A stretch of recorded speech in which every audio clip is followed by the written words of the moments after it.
Hello, in this video I'm going to show you how to create a WhatsApp backup on the ZTE RedMagic 10R.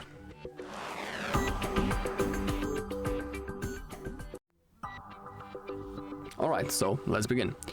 We need to open up our WhatsApp. Once we are here, click on the chats, now click on those three dots on the top right corner, and now click on the settings. And now once we are here, we need to find the chats. Simply click on that. Now scroll down a little bit into the downside. Now click on the chat backup, just like that. And now under the Google account, we have the Google account that we are currently logged in on our device.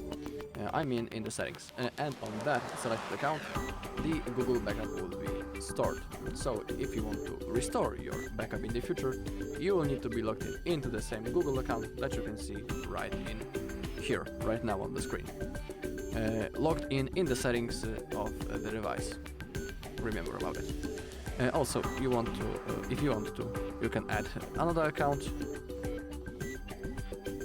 right in here. Simply type your email, or if you want, you can create an account right in here.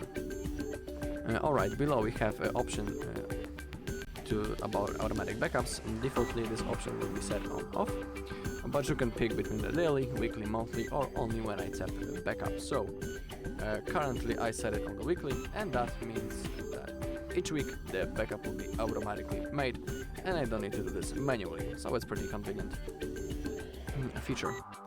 So select the option that you are interested in. Below we have option to include the videos. We can enable it. Below we can also see that how many megabytes will be backed. And on the bottom we have end-to-end encrypted backup. If you choose to turn on that feature, in here you will create a unique password that you will need to type in the future if you want to restore your backup. So if you choose to create that password, please don't forget it, otherwise you won't be able to restore your backup.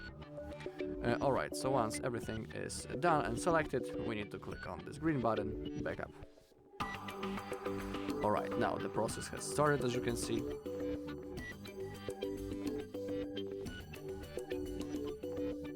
Alright, and now above the backup button we can see when the last backup was made. In our case it was like 10 seconds ago, and also the size of our backup. And that's all. Our backup is successfully made. If you found this video helpful, please leave a like, comment, and subscribe.